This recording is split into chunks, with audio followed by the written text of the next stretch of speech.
शिक्षक दिवस की हार्दिक शुभकामनाएं। साथियों, अभी मैं कुछ दिन पहले अपने पंचायत प्रकोष्ठ के जिला कार्यकारिणी का गठन करने के लिए मऊ गया हुआ था। वहां दैनिक जागरण के एक पत्रकार साथी ने हमसे पूछा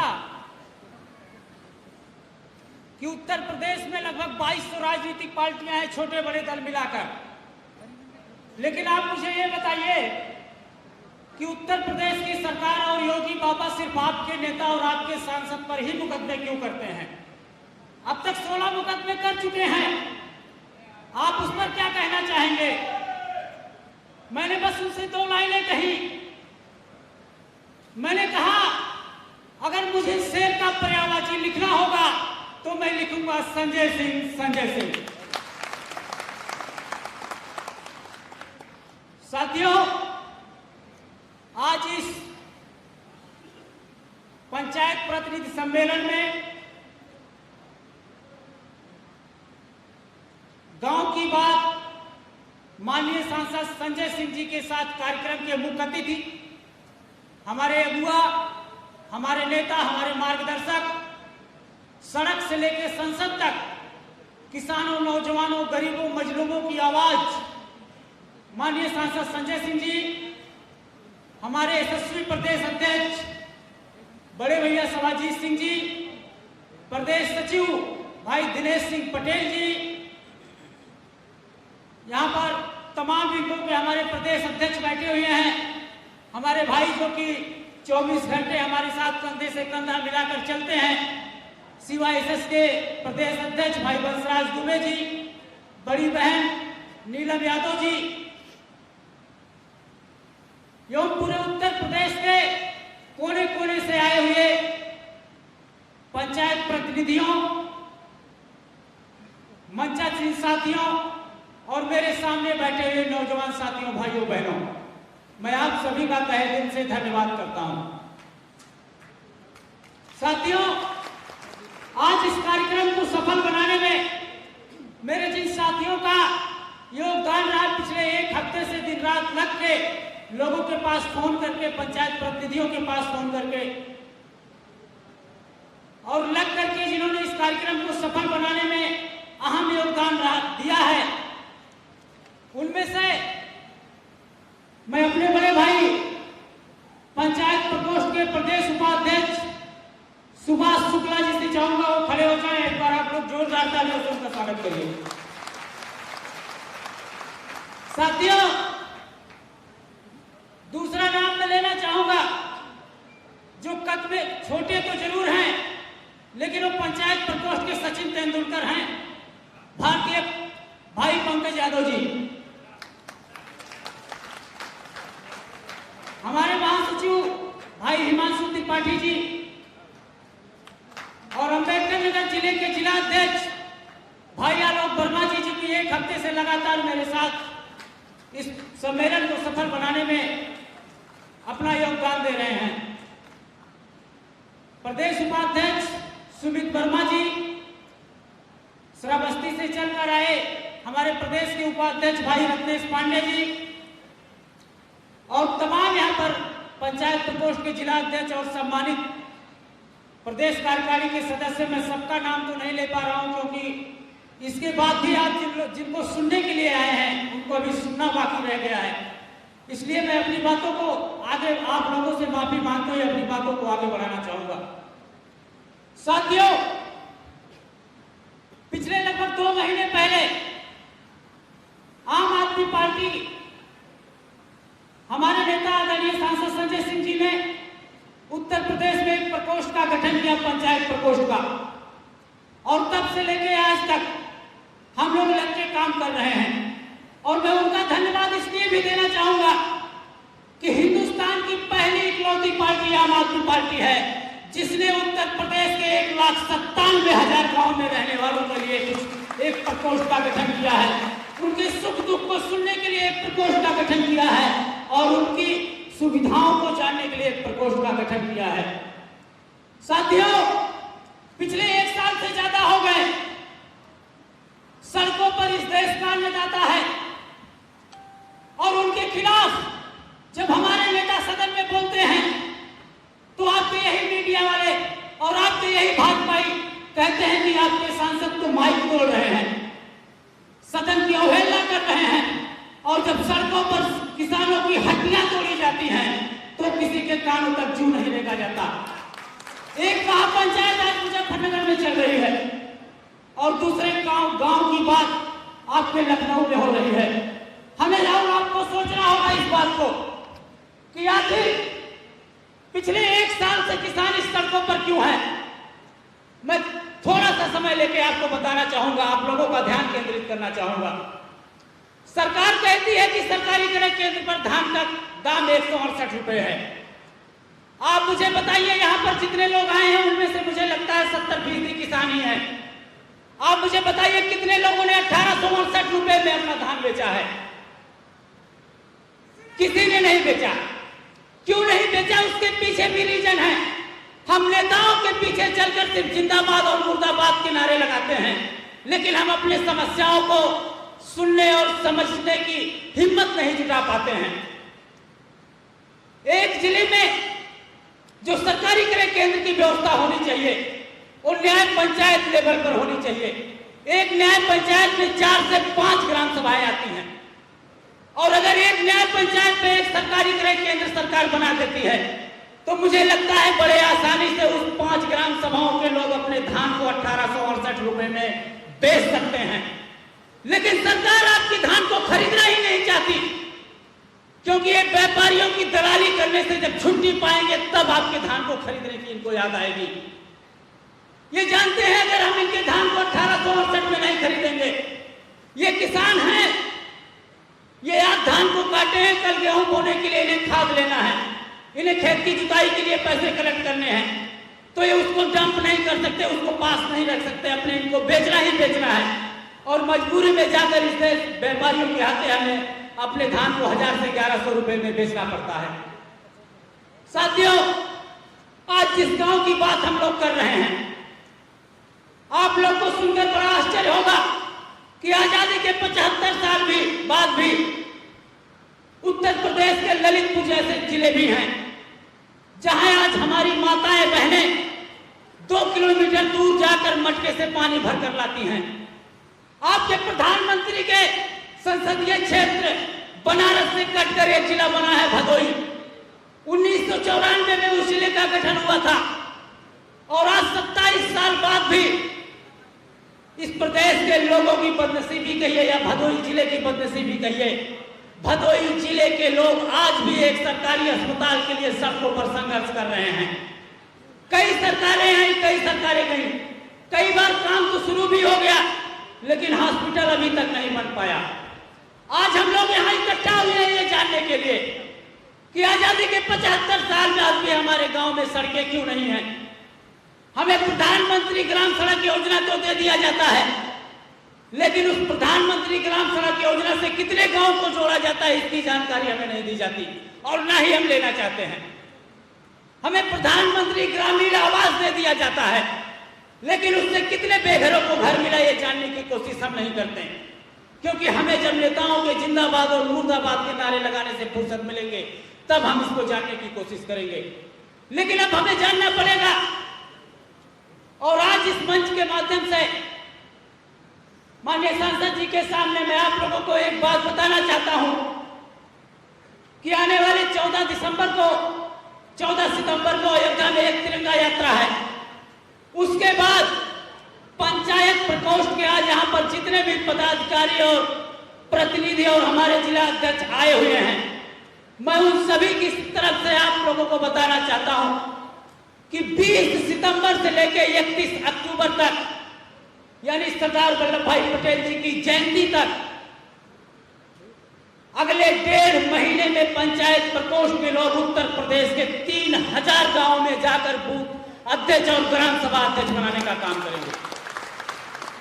और हम मिलेंगे इसी लखनऊ के किसी जगह पर 31 अक्टूबर को लौह पुरुष सरदार वल्लभ भाई पटेल की जयंती पर, और मुलाकात करेंगे अपने 30,000 ग्राम पंचायत अध्यक्षों के साथ। साथियों, आप सभी लोग इस बात बात को जानते हैं कि चुनाव के हमारे 6 महीने बचे हैं। अभी 4 महीने पहले एक जिला पंचायत का चुनाव हुआ था और जिला पंचायत चुनाव के बाद जब जिला पंचायत अध्यक्ष और ब्लॉक प्रमुखी का चुनाव हुआ, आम आदमी पार्टी ने इस मांग को जोर शोर से उठाया कि जो जिला पंचायत अध्यक्ष होता है उसका डायरेक्ट कनेक्शन गांव से होता है, जो ब्लॉक प्रमुख होता है उसका डायरेक्ट कनेक्शन गांव से होता है, तो क्यों ना पब्लिकी कर दिया जाए जिला पंचायत अध्यक्ष और ब्लॉक प्रमुखी का चुनाव। लेकिन ये सरकारें नहीं सुनती हैं, नहीं सुनेंगी, क्योंकि इन्हें अपने अध्यक्ष को अपने बाहुबल और अपने पैसे के बल पर बनाने हैं। इन्हें ब्लॉक प्रमुख अपने बाहुबल और अपने पैसे के बल पर बनाने हैं। और आने वाले 6 महीना बाद विधानसभा का चुनाव है। 2017 से लेकर आज तक जब से सरकार बनी है योगी बाबा की, आए दिन हम लोग छोटा प्रोग्राम करें, बड़ा प्रोग्राम करें, प्रोग्राम तो लगभग चलते ही रहते हैं। मैं याद करता हूं तो उस दिन मुझे याद नहीं आता कि किस दिन उत्तर प्रदेश में पिछले 5 सालों में धारा 144 नहीं लगी है। तो 6 महीने बाद चुनाव है। जब ये भारतीय जनता पार्टी के प्रत्याशी और विधायक आपके दरवाजे पर वोट मांगने जाएंगे तो आप उनसे कहिएगा कि साहब माफ करिए, हमारे घर पे धारा 144 लगी, आप चुनाव के बाद आइएगा। चुनाव तक धारा 144 लगी है, आप चुनाव के बाद आइएगा। इनके विधायक हैं, 5 साल में सिर्फ एक बार जाते हैं चुनाव के वक्त, और आप अपने दरवाजे से बाहर नहीं निकल पाते, इतनी तेज हाथ जोड़कर भागते हैं जैसे एहसान करने के लिए आए थे, वोट मांगने के लिए आए ही नहीं थे, दोबारा दिखाई ही नहीं पड़ते हैं। और रुतबा तो भाई साहब जिले के कलेक्टर का भी नहीं होता जो रुतबा विधायकों का होता है। तो आप अभी पंचायत चुनाव के दौरान हमारे कृष्णानगर के एक विधायक हैं एसके बग्गा जी, उनको बाराबंकी का प्रभार मिला था। बाराबंकी में वो गए तो बाराबंकी के हमारे कुछ साथियों ने कहा कि भाई साहब ये सही में विधायक हैं। हमने कहा मुझे तो लगता है विधायक हैं, अब इसकी जानकारी कृष्णानगर वाले ही दे पाएंगे विधायक हैं नहीं हैं, लेकिन आपको क्यों नहीं लगता? बोले यार हमारे प्रधान जी 4-5 गनर लेके चलते हैं और ये तो ठीक से सड़ भी नहीं बनते, कैसे विधायक हो सकते हैं? तो आने वाले समय में हमें ऐसे विधायकों को चुनना होगा जिससे आप आसानी से जाके मिल सकें, जिनसे आप अपने सुख दुख बांट सकें, जिनसे आप अपनी बातें कह सकें। हमें ऐसे विधायकों की जरूरत नहीं है कि हम उनके पास जाएं तो उनके गनर उठाकर हमें 1 बीघे दूर फेंक दें। तो साथियों, अभी आप लोग जिसको सुनने के लिए आए हैं, अपने नेताजी को, माननीय सांसद जी भी को आप लोगों को सुनना है, इसलिए मैं अपनी बातों को ज्यादा लंबा ना करते हुए बस 2 लाइनों के साथ अपनी बातों को खत्म करना चाहूंगा कि हम मचलेंगे तो भूचाल मचल जाएंगे, हम मचलेंगे तो भूचाल मचल जाएंगे, हम बिखरेंगे तो तूफान बिखर जाएंगे। हमें बदलने की कोशिश ना करो यारो, हम बदलेंगे तो इतिहास बदल जाएंगे, हम बदलेंगे तो इतिहास बदल जाएंगे। इनकलाब जिंदाबाद, इनकलाब जिंदाबाद, जय जवान जय किसान, जय जवान जय किसान। बहुत बहुत धन्यवाद आप सभी साथियों का। बहुत ही शानदार आप सुन रहे थे पंचायत प्रकोष्ठ के प्रदेश अध्यक्ष भाई विनय पटेल जी को। अब मैं एक ऐसा नाम लेने जा रहा हूं 2 वक्ता के बाद जिसे सुनने के लिए आप बेताब हैं। उत्तर प्रदेश के कोने कोने से लोग आकर यहाँ पर बैठे हुए हैं। 2 वक्ताओं के बाद आप सब उन्हें सुनेंगे। मैं एक ऐसा नाम लेने जा रहा हूँ जिन्हें मैं तकरीबन 7-8 वर्षों से जानता हूँ। जब इलाहाबाद के जिला सचिव हुआ करते थे तो चाहे गर्मी का मौसम हो, चाहे जाड़े का मौसम हो, चाहे ठंडी का मौसम हो, कार्यालय में सबसे पहले अगर कोई दिखता था तो दिनेश सिंह पटेल जी दिखते थे। उनके हाथ में रजिस्टर होता था, उनके हाथ में पेन होता था और वो बहुत ही मुस्तैदी के साथ पूरे अनुशासन के साथ जिला कार्यालय में मिलते थे। ऐसे आपके यशस्वी प्रदेश महासचिव दिनेश सिंह पटेल जी को मैं आमंत्रित करूंगा, आप आए और अपने शब्दों और अपने उद्बोधन से यहाँ पे तो हजारों हजार की तादाद के लोग हैं, आप अपने दृष्टिकोण का स्पष्ट करें। धन्यवाद। संचालन कर रहे सांस्कृतिक प्रकोष्ठ के प्रदेश प्रवक्ता इमरान भाई, इस पंचायत प्रतिनिधि सम्मेलन के मुख्य अतिथि, हम सबके अगुआ, उत्तर प्रदेश की शान बान और सुल्तानपुर से निकल करके उच्च सदन में गरीबों मजलूमों की लगातार आवाज बुलंद करने वाले हम सबके नेता श्री संजय सिंह जी का मैं सभा में अभिनंदन करता हूं, नंदन करता हूं।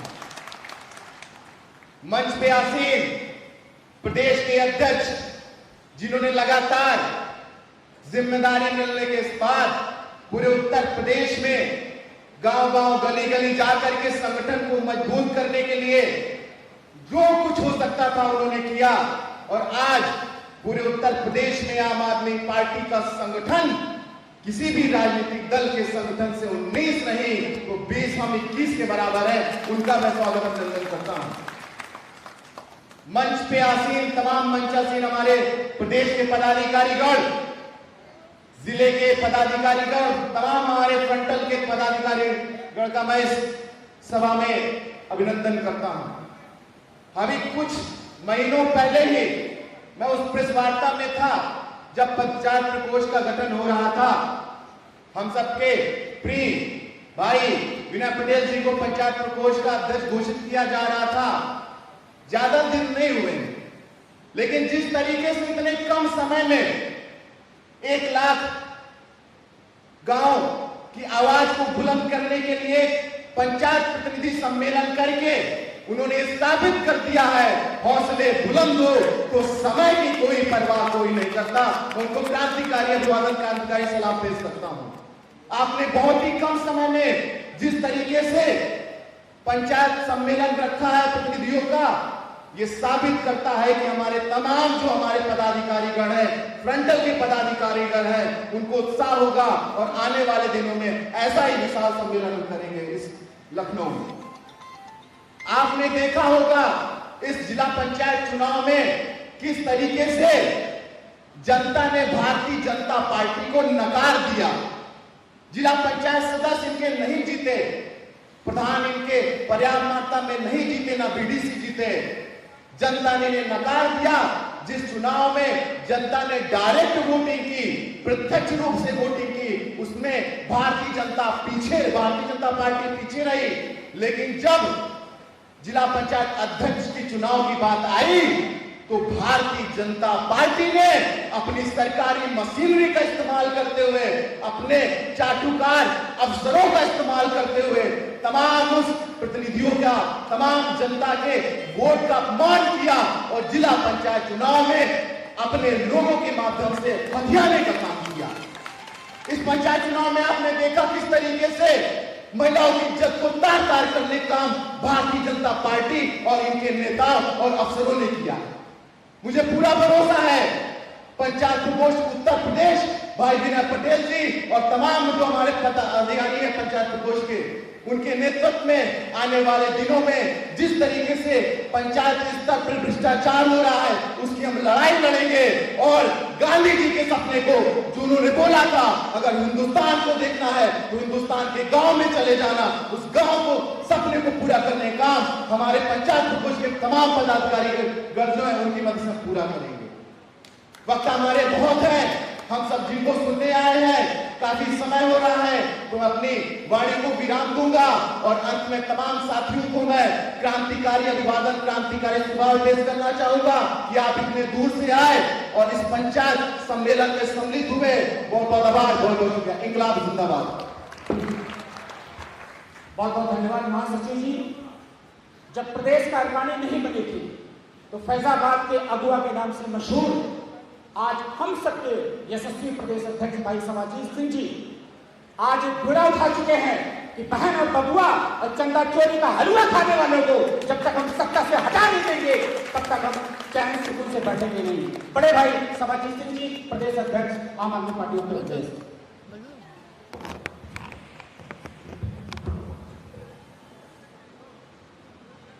इस कार्यक्रम के सम्मानित अध्यक्ष,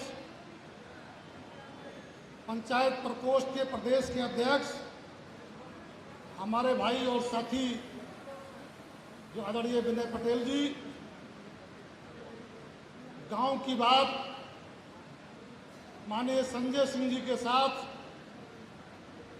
हम सबके नेता पूरे देश में गरीब मजलूमों की आवाज, झुग्गी झोपड़ी से लेकर हर आदमी के हितों के लेकर सड़क से संसद तक संघर्ष करने वाले हम सबके नेता जो आदरणीय सांसद संजय सिंह जी, मंच पर मौजूद पार्टी के सभी सम्मानित नेतागण, उत्तर प्रदेश के विभिन्न जनपदों से आए पंचायत के सम्मानित प्रतिनिधिगण, आप सभी का हम हार्दिक अभिनंदन और स्वागत करते हैं। उत्तर प्रदेश में पंचायत चुनाव के बाद ये पहला ऐसा सम्मेलन है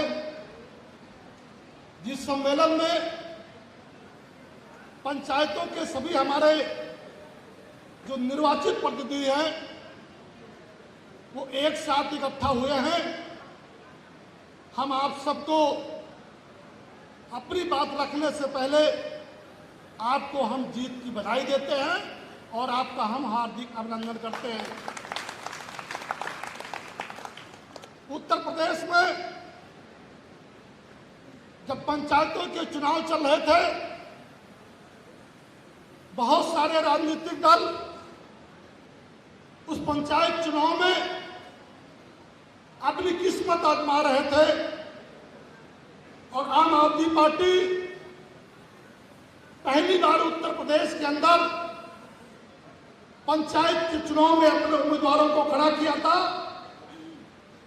लोग कहा करते थे कि आम आदमी पार्टी का आधार सिर्फ शहरों तक सीमित है,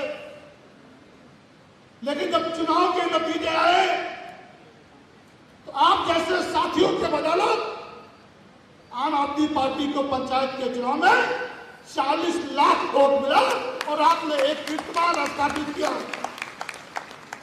जो लोग गफलत में थे, जो पार्टी को शहरों की पार्टी मानते थे, उनके मंसूबों को आप जैसे साथियों ने नाकाम किया और 40 लाख वोट आम आदमी पार्टी के उम्मीदवारों को मिला। लेकिन उत्तर प्रदेश के अंदर एक ऐसी सरकार चल रही है जिस सरकार ने जुल्म की इंतहा कर रखी है, जिस सरकार ने किसानों को धोखा दिया, जिस सरकार ने नौजवानों को धोखा दिया, जिस सरकार ने महिलाओं के साथ जो वादा किया था उसको पूरा करने में नाकाम रही, जो उत्तर प्रदेश के अंदर बेहतर कानून व्यवस्था देने में नाकाम रही, जो सरकार सरकारी स्कूलों को ठीक करने में नाकाम रही और कोरोना जैसे संकट में जब लोगों को सबसे ज्यादा जरूरत थी तो ये योगी आदित्यनाथ की सरकार आपको इलाज और दवाइयां देने में नाकाम रही। ऐसी सरकार को सत्ता से हटाने की आपकी हमारी सबसे बड़ी जिम्मेदारी है। हम आपसे ये कहना चाहते हैं, माननीय सांसद जी को आप सुनना चाहते हैं, बहुत देर से आप सारे साथी मौजूद हैं। हम आपसे सिर्फ इतनी बात कहना चाहते हैं कि आप उस गांव में रहते हो जो 70% जो आबादी उत्तर प्रदेश में गांव में रहती है। आप उत्तर प्रदेश की राजनीति को बदलने की क्षमता रखते हो, उत्तर प्रदेश में सरकार बनाने की क्षमता रखते हो। आप एकजुट होकर आने वाले 2022 के चुनाव में उत्तर प्रदेश के अंदर इस नाकाम सरकार को, योगी आदित्यनाथ की सरकार को हटाने के लिए आपको हमको संघर्ष करना होगा। इन्हीं शब्दों के साथ आप सभी साथियों का बहुत बहुत आभार।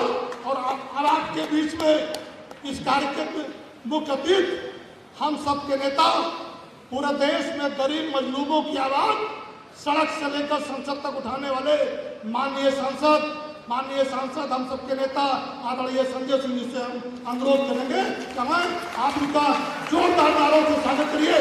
संजय सिंह संघर्ष करो, संजय सिंह संघर्ष करो, दर्ज कराओ। माननीय सांसद जी,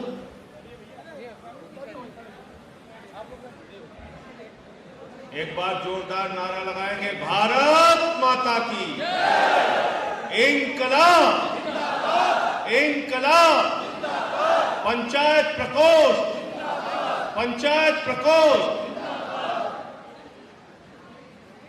आज के कार्यक्रम की अध्यक्षता कर रहे पंचायत प्रकोष्ठ के हमारे प्रदेश अध्यक्ष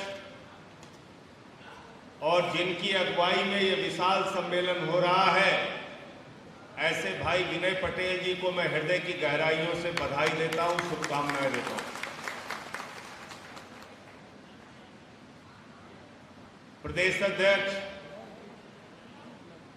भाई सभाजीत सिंह जी, महासचिव भाई दिनेश पटेल जी, उत्तर प्रदेश के हमारे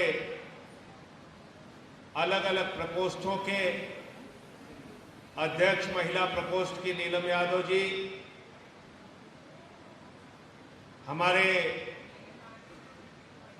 बीच में मौजूद शिक्षक प्रकोष्ठ के वीएन खरे जी, तमाम प्रकोष्ठों के हमारे प्रदेश अध्यक्ष यहां मौजूद हैं, पूरी की पूरी कार्यकारिणी प्रदेश की मौजूद है आम आदमी पार्टी की। इसके साथ साथ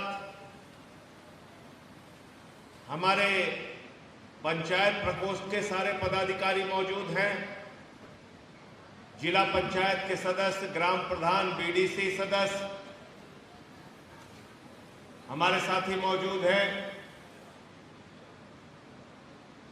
और एक संकल्प लेने का वक्त आज यहां पर आया। हमारे उत्तर प्रदेश के सह प्रभारी बृजलाल लोधी जी,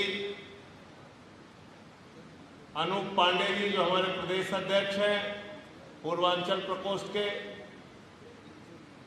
सबका मैं, महानगर के हमारे अध्यक्ष अमित त्यागी जी, लखनऊ महानगर के अध्यक्ष, सबका मैं हृदय से बहुत बहुत आभार व्यक्त करना चाहता हूं आज के कार्यक्रम की सफलता के लिए। और मैं पंचायत प्रकोष्ठ से दो वक्ता यहां पर बोले, एक विनय पटेल जी और उनके सचिव पंकज यादव जी। जिस तरह से अपनी बात रख रहे थे और पंचायत के जो बुनियादी मुद्दे हैं उसके बारे में अपनी बात कह रहे थे, मुझे पूरा भरोसा है कि अगर 2 महीने में विनय पटेल जी ने पंचायत प्रकोष्ठ को यहां तक पहुंचाया है तो 22 तक योगी जी की विदाई का इंतजाम जरूर कर देंगे। संजय भैया, आज एक ऐसी सरकार उत्तर प्रदेश में चल रही है, तानाशाही की सरकार, जुल्म की सरकार, अत्याचार की सरकार, धर्म के नाम पर नफरत का बीज बोने वाली सरकार, लोगों को आपस में बांट के राज करने वाली सरकार, कोरोना की महामारी में भ्रष्टाचार करने वाली सरकार, लोगों को घर घर पानी पहुंचाने के नाम पर चोरी करने वाली सरकार, कस्तूरबा में बच्चियों के अनाज का, उनके खाने का पैसा खाने वाली सरकार और बच्चों के वेंटिलेटर में दलाली खाने वाली, ऑक्सीमीटर और थर्मोमीटर में दलाली खाने वाली सरकार, और यहां तक कि शमशान में कोरोना की महामारी में लोगों को लकड़ियां नसीब नहीं हुई, शमशान में दलाली खाने वाली सरकार उत्तर प्रदेश के अंदर चल रही है। हम सबको मिलकर इस सरकार को हटाना। अभी आम आदमी पार्टी ने पिछले दिनों पूरे उत्तर प्रदेश के अंदर तिरंगा यात्रा का आयोजन किया। मुझे याद है 14 अगस्त को इसी लखनऊ से शुरुआत हुई थी और उत्तर प्रदेश के आम आदमी पार्टी के कार्यकर्ताओं ने प्रदेश की राजधानी में जब अपनी ताकत दिखाई तो भारतीय जनता पार्टी वालों को पहली बार समझ में आया कि आम आदमी पार्टी अब सिर्फ हवा में नहीं है, जमीन पर भी आ चुकी है और जमीन पर इनसे लड़ाई लड़के इनको हटाने का काम करें। आगरा के अंदर विशाल तिरंगा यात्रा हुई, नोएडा के अंदर विशाल तिरंगा यात्रा हुई और 14 तारीख को आप सबको कहना चाहता हूं, सारा काम छोड़कर पूरी तैयारी करके ट्रैक्टर से, बस से, स्कूटर से, मोटरसाइकिल से, साइकिल से, पैदल जैसे हो सके पूरी अयोध्या को अपनी ताकत से भर देना है। तिरंगा हाथों में लेके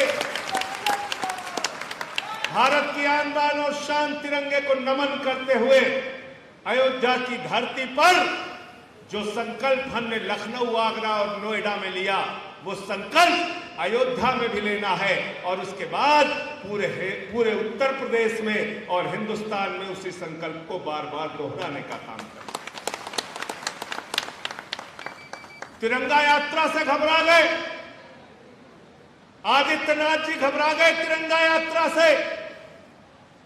आगरा में जब हमने तिरंगा यात्रा निकाली तो 500 लोगों पे मुकदमा कर दिया, मेरे ऊपर मुकदमा नंबर 16 कर दिया। मुकदमा नंबर 16। मैंने आदित्यनाथ जी से कहा, आदित्यनाथ जी आपको रात में नींद नहीं आती संजय सिंह के ऊपर मुकदमा किए बगैर, एक काम करो, 6 महीने तुम्हारी सत्ता के रह गए हैं, रोज सोने से पहले 10 मुकदमा संजय सिंह के खिलाफ करो, मैं तुम्हारी सरकार से डरने वाला नहीं। और लोगों ने मुझसे कहा, अरे तिरंगा यात्रा पे मुकदमा कर दिया, तिरंगा यात्रा पे मुकदमा कर दिया। तो मैंने उस दिन भी कहा था, आज भी दोहरा रहा हूं, भारतीय जनता पार्टी राष्ट्रीय ध्वज तिरंगा की विरोधी पार्टी है।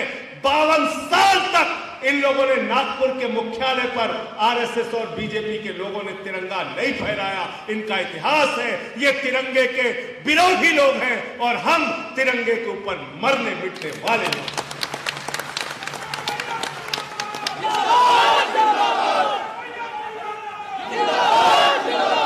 तिरंगे का सम्मान हम करेंगे, तिरंगे के नीचे रहकर संकल्प हम लेंगे।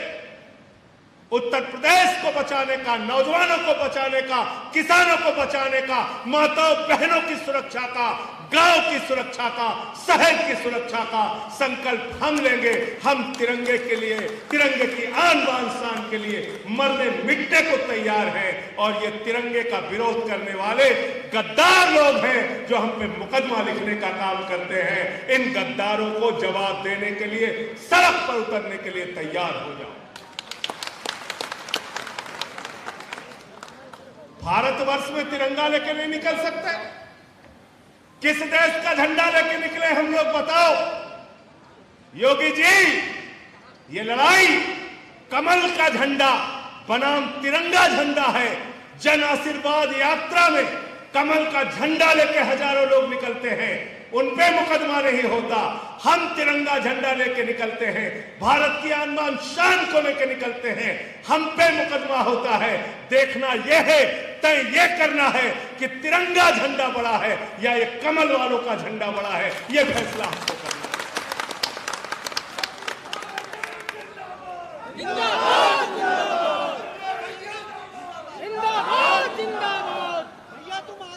तुम कमल का झंडा लेके,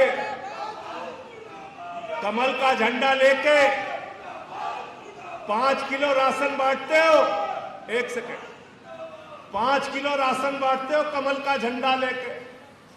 अब 5 किलो राशन के झोले के ऊपर 50 फोटो, 50 फोटो, बाबा की फोटो, दादा की फोटो, चाचा की फोटो, काका की फोटो, मोदी जी की फोटो, 30 रुपया का झोला, 50 फोटो। अब 20 रुपया चावल, 5 किलो चावल। अब 5 किलो चावल, कमल का झंडा और मंच पे डांस होता है कि नहीं होता है? बलिया में देखे थे कि नहीं आप लोग? देखे थे कि नहीं? ये राष्ट्रवादी पार्टी है, संस्कृति वाली पार्टी है, सभ्यता वाली पार्टी है। और ये आम आदमी पार्टी की जो फौज है, ये हाथ में तिरंगा लेती है तो कहती है हिंदू मुस्लिम सिख ईसाई आपस में, हिंदू मुस्लिम सिख ईसाई आपस में, भाईचारा जिंदाबाद जिंदाबाद जिंदाबाद, हमारी एकता जिंदाबाद जिंदाबाद जिंदाबाद, ये हमारा नारा।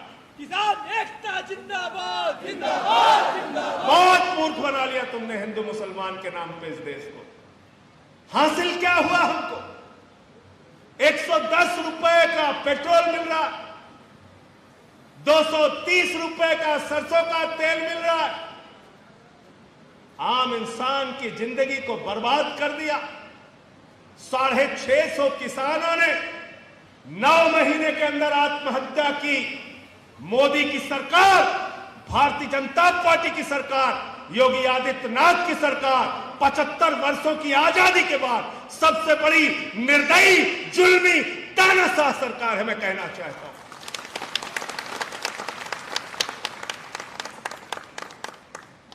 9 महीने का आंदोलन, किसानों को लाठियों से पीटा गया, उनके सफेद कपड़ों को लाल खून से रंग दिया गया, उनके सामने कटीले तार लगाए गए, उनको कहा गया है कि इनको गोली से मारना है, इनको जूते से मारना है, ये तो खालिस्तानी है, ये तो आतंकवादी है, ये तो पाकिस्तानी है।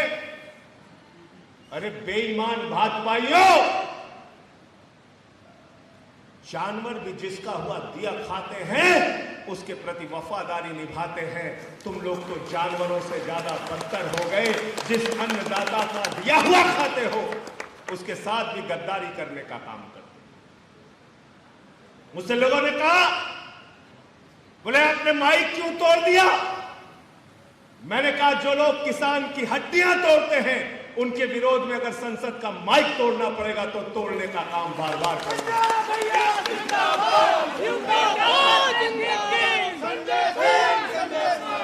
तोड़ने का काम करूंगा माइक।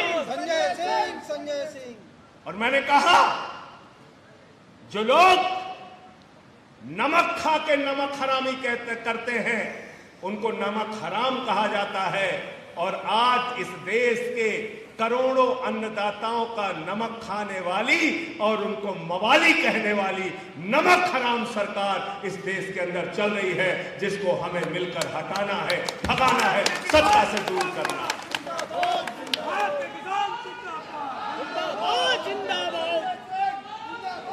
नमक हराम लोग हैं ये लोग। इनको नमक का मोल मालूम नहीं, किसान के अन्न का मोल मालूम नहीं, तिरंगे की शान का मोल मालूम नहीं, भारत के संविधान का मोल मालूम नहीं, हिंदुस्तान के लोकतंत्र का मोल मालूम नहीं, भारत माता की जय का मतलब मालूम नहीं। अरे भारत माता की जय का मतलब है भारत माता के 130 करोड़ बच्चे जब खुशहाल रहेंगे तब माता की जय होगी, सिर्फ नारों से माता की जय नहीं।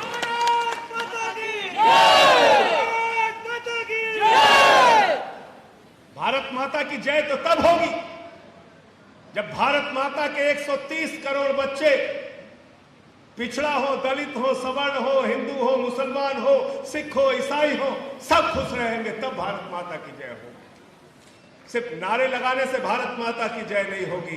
तो हम जब भारत माता की जय लगाते हैं तो 130 करोड़ माताओं के जय लगाते हैं, हिंदुस्तान के लोगों की जय लगाते हैं, भारत माता की जय लगाते हैं। तिरंगे की शान के नीचे हमें संकल्प लेना होगा। एक उत्तर प्रदेश भारतीय जनता पार्टी बना रही है, एक उत्तर प्रदेश आम आदमी पार्टी बनाने का काम कर रही है। और भाजपा क्या कहती है? कहती है हम बड़े राष्ट्रवादी हैं। अरे राष्ट्रवादी बोल लेने से तो राष्ट्रवादी नहीं हो जाओगे आदित्यनाथ जी। राष्ट्रवादी बोलने से तो आज राष्ट्रवादी नहीं हो जाओगे भाजपाइयों। तुम अगर राष्ट्रवादी हो तो उत्तर प्रदेश को बीमार बना रहे हो। तुम एक बीमार राष्ट्र बना रहे हो, जहां डेंगू से लोग मर रहे हैं, जहां कोरोना से लोग मर रहे हैं, जहां शमशान में लोगों को लकड़ियां नसीब नहीं हो रही हैं, और जहां कोरोना की महामारी में हजारों लाशें गोमती में सड़ गई, कुत्ते नोच रहे थे, कौवे नोच रहे थे, चील नोच रहे थे, लोगों का अपमान करने का काम तुमने किया। तुमने बीमार उत्तर प्रदेश बनाने का काम किया। तुम्हारा राष्ट्रवाद बीमार उत्तर प्रदेश का है, हमारा राष्ट्रवाद मोहल्ला क्लिनिक बना के मुफ्त इलाज देने का राष्ट्रवाद है। तुम्हारा राष्ट्रवाद मिड डे मील में बच्चों को नमक रोटी देने का राष्ट्रवाद है, और हमारा राष्ट्रवाद सरकारी स्कूलों में स्विमिंग पूल का निर्माण करके सरकारी स्कूलों को वर्ल्ड क्लास एयर कंडीशन कमरे बनाकर बच्चों की पढ़ाई देने का राष्ट्रवाद है। हमारा राष्ट्रवाद वो राष्ट्रवाद। तुम्हारा राष्ट्रवाद गरीब के घर की बिजली छीनने का राष्ट्रवाद है। हमारा राष्ट्रवाद गरीब के घर को रोशन करने का, 300 यूनिट बिजली फ्री और 24 घंटे बिजली देने का राष्ट्रवाद। तुम्हारा राष्ट्रवाद 6 साल, 8 साल, 10 साल, 12 साल की बच्चियों का बलात्कार होता है, हाथरस में गरीब की बेटी को रात में 2 बजे जला दिया जाता है, ये तुम्हारा राष्ट्रवाद है। और हमारा राष्ट्रवाद है सीसीटीवी कैमरे लगाकर देश ही नहीं दुनिया में नंबर 1 शहर दिल्ली को बनाना, जहां पे महिलाओं की सुरक्षा के लिए सबसे अधिक सीसीटीवी लगाए गए। महिलाओं की सुरक्षा हमारा राष्ट्रवाद है। तुम्हारा राष्ट्रवाद किसान के सीने पे गोली चलाना तुम्हारा राष्ट्रवाद है, उसके सर को फोड़ के धरती को लहूलुहान करना तुम्हारा राष्ट्रवाद है, और किसान के लिए संसद से लेके सड़क तक लड़ना हमारा राष्ट्रवाद है। किसान को उसके फसल का दाम दिलाना हमारा राष्ट्रवाद। जिंदाबाद जिंदाबाद। तुम्हारा राष्ट्रवाद सुहागिन शिक्षा मित्र महिलाएं अपना सिर मुड़वाती है, यह तुम्हारा राष्ट्रवाद है। और हमारा राष्ट्रवाद है गेस्ट टीचर की तनख्वाह 2 गुना करना, आंगनबाड़ी की तनख्वाह 2 गुना करना, नौजवानों को नौकरियां देना हमारा राष्ट्रवाद। नौजवानों को पिटवाना, उन पर मुकदमा लिखना, यह तुम्हारा राष्ट्रवाद है। उनके लिए नौकरियां देना और बेरोजगारी भत्ता देना, यह हमारा राष्ट्रवाद है। तो तिरंगा यात्रा अयोध्या के बाद उत्तर प्रदेश के 403 विधानसभाओं में निकलेगी, और हर विधानसभा के अंदर तिरंगा हाथ में लेके उस भारत माता की आन बान और शान के नीचे, उस तिरंगे के नीचे हम संकल्प लेंगे कि भाजपा के फर्जी नकली राष्ट्रवाद को हराने का काम करेंगे और अपने सच्चे राष्ट्रवाद को जमीन में उतारने का। संजय भैया संघर्ष करो, हम तुम्हारे साथ हैं। संजय भैया संघर्ष करो, हम तुम्हारे साथ हैं। तैयार है इसके लिए सब लोग? दिल से बताना, सिर्फ हाथ उठाने के लिए नहीं। तैयार हो ना? मुकदमे लिखेंगे आदित्यनाथ तो तैयार हो, लाठी मारेंगे तो तैयार हो, जेल में भेजेंगे तो तैयार हो। तैयार हो जाओ, संजय भैया संघर्ष करो, तैयार हो जाओ। हम तुम्हारे साथ हैं। मैं कहता हूं कि भाजपा एक मनहूस पार्टी है, मैं कहता हूं कि भाजपा एक अपशकुनी पार्टी है।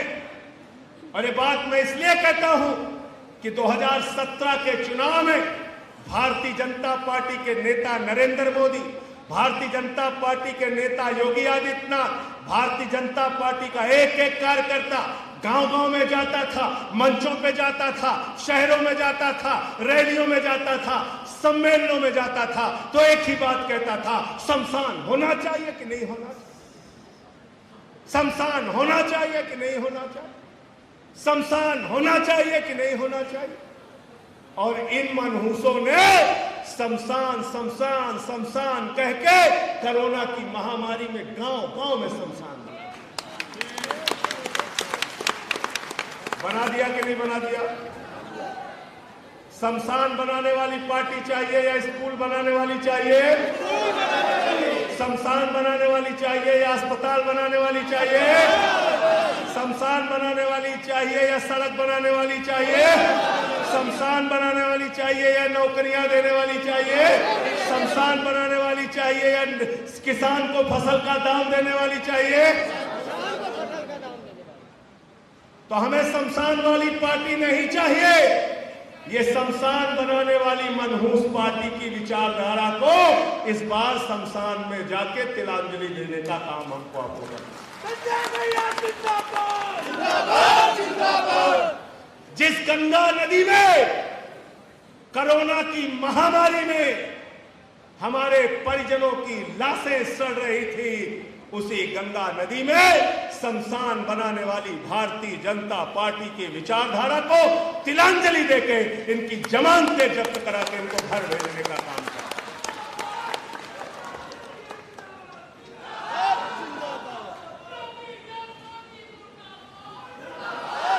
और हर चीज में धोखेबाजी करते हैं।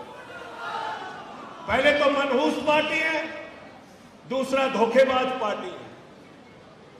अभी पंचायत के संकल्प को यहां बृजलाल लोधी जी गिना रहे थे, क्या हमें करना चाहिए। हमारे साथी पंकज जी बता रहे थे, विनय पटेल जी बता रहे थे।